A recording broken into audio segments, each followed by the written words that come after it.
Welcome to the new video. In this recap, in 1977, the space probe Voyager 1 takes the first photo of the Earth-Moon system from 1.6 miles away. In 1979, it flies past Io, one of Jupiter's moons. It discovers that its surface has volcanic activity. In 1980, it flies past Saturn. In 2012, Voyager 1 leaves our solar system and enters interstellar space. Meanwhile on Earth, a group of American soldiers is in the middle of a mission in a dangerous war zone. Two enemies almost surprise them, but they react quickly and bring them down. As bombs go off in the distance, the team keeps moving as they kill any opponent that gets too close. They take some stairs to reach a balcony and the snipers get into position to start shooting enemies from above. The rest of the team searches the building to kill every man in their way. Dozens of men fall one after the other with no mercy until the building is clear. Afterward, the team takes the street again and sees jets fly above town as they continue to kill enemies. Unfortunately, when they turn around the corner, they find a full squad of foes already waiting. The group rushes to take over and joins the shootout, but no matter how many men they bring down, the squad is too big for them to have any chance at winning. They decide to retreat. However, as they start moving back, a soldier gets shot and Rhodey has to pick him up. Nobody stops shooting as they run, taking cover in any spot they can find while killing more and more men. Rhodey wants to take care of his friend's wound, but he has to keep shooting to protect himself. By the time he checks on the wound again, the soldier is dead. Another enemy squad is coming and the team is cornered at the end of the street, so they use the radio to try to request help. Suddenly the area goes dark and a red light appears among thick clouds in the sky. Both teams stare in shock as the light reveals a mysterious machine that shoots a beam, killing the entire enemy squad with just one move. Then the light turns white and charges for a few seconds before emitting a great amount of voltage. The lightning hits the American soldiers and drags them into the machine, where an alien restrains them to put them through some experiments. The soldiers see flashes of their old lives in the last battle before passing out. Sometime later, the team is frozen inside a strange device. Suddenly the machine is turned off and the soldiers wake up as they are ejected. It takes them a moment to recover as they throw up all the liquid in their lungs.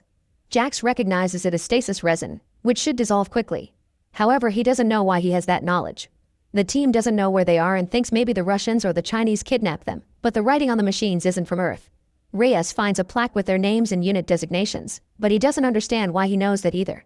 All their guns are topped off and the last thing they remember is the shootout on the street followed by the lightning. Leader Kelly says they should get moving before their kidnapper finds them. There's a big circular door at the end of the corridor, but pressing the button won't open it. The soldiers work together to open it manually. After taking another hallway, they find a second door that has been warped off its track. Rhodey notices a vent hatch on the wall and sends Reyes to investigate.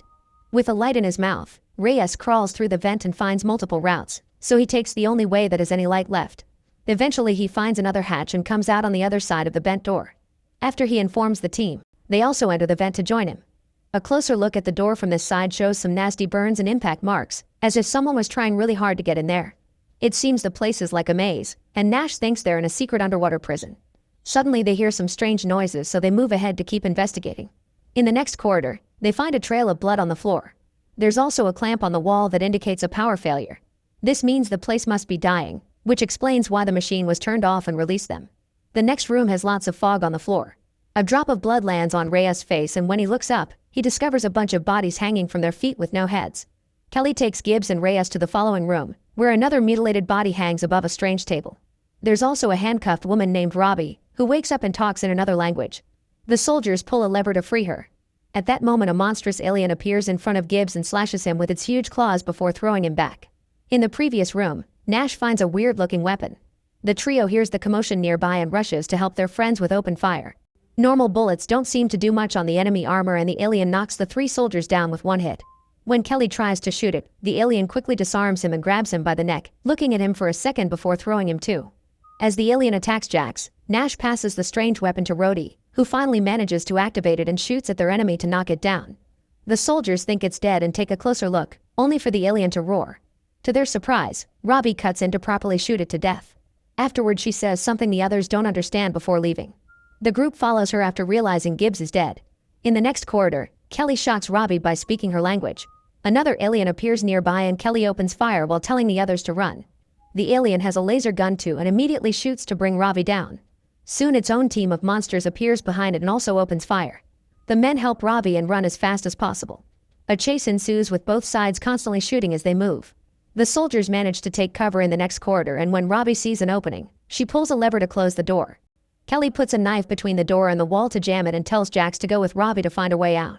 The aliens start pounding on the door and the soldiers back off, knowing it won't hold for long. Jax and Robbie find a hole full of cables and climb through it until they reach a vent. Reyes tells the others to follow the duo and stays behind as a distraction. When the door finally opens, Reyes shoots at the first alien to knock it down, causing the door to close again. However, all the monsters manage to break through and come for him, so Reyes runs to the hole too. When he reaches the vent, an alien grabs his leg and pulls him back out. A second monster peeks inside and Rhodey immediately blows its head up. The team eventually finds an exit and pushes some metal beams to enter a room. After hearing that Reyes is dead, Nash freaks out as he yells about meeting aliens. Kelly calms him down before asking Rhodey why he knows how to use the laser gun, but Rhodey doesn't remember. Jax tries to take care of Robbie's wound, however she swears she's fine. Her words are translated by Kelly, who doesn't know why he understands Russian. He tries asking her questions and she calls the men sleepers before confirming that the monsters are aliens. After explaining that they're on a spaceship, Robbie reveals she knows English and tells the team they need to go to a safe place. Nash continues to freak out and Rhodey has to threaten him to shut him up. Robbie interrupts them and reminds them they must keep moving. Meanwhile, Reyes is mutilated by the aliens, who use a device to look at his memories and learn everything the team knows. Following what it saw in those memories, the alien reaches the bent door and activates a device on its gauntlet. In one of the corridors, Robbie explains that the alien with the scars is the leader and it has dozens of monsters helping it. She also reveals that there are motion sensors on the walls and that the alien's goal is to get a meal. When they enter the next room, they find themselves on a bridge above an abyss and surrounded by thousands of lights. Jax takes a closer look and discovers they're not light bulbs, they're actually capsules with bodies inside. Robbie calls them sleepers and insists they should get going. They rest in the next corridor so Kelly can redo Robbie's bandage. They chat about their lives before the war and Kelly shares that he's a divorced father. Nash starts to wonder if the creatures are demons instead of aliens and they're going through the biblical rapture. Minutes later, the team finds a hangar full of containers. Robbie explains that they contain all the items that the aliens stole from Earth. Rhodey thinks it's strange the aliens haven't attacked and theorizes they're moving ahead to box them in. Kelly agrees and announces they'll fight, ignoring Robbie when she says it's a bad idea. Jax volunteers to be the bait and goes to the hallway, where he starts singing. The aliens follow his voice to find him and Jax quickly opens fire. After a few shots to keep their attention, he starts to run, so the aliens chase after him as they keep firing their laser guns. Jax occasionally turns around to fire back, not causing much damage but still keeping them angry. Eventually, Jax reaches the hangar, where he keeps taunting the aliens into following him. When the creatures reach a dead end, Nash shoots one in the head from his sniper spot. Then the rest of the team surrounds the enemies and opens fire, killing them all one by one. After they're done, Robbie points out that it was too easy and fears a trap. At that moment, another alien squad enters the hangar. The team immediately opens fire, but not even Nash can land a shot because this time the aliens have brought very strong shields.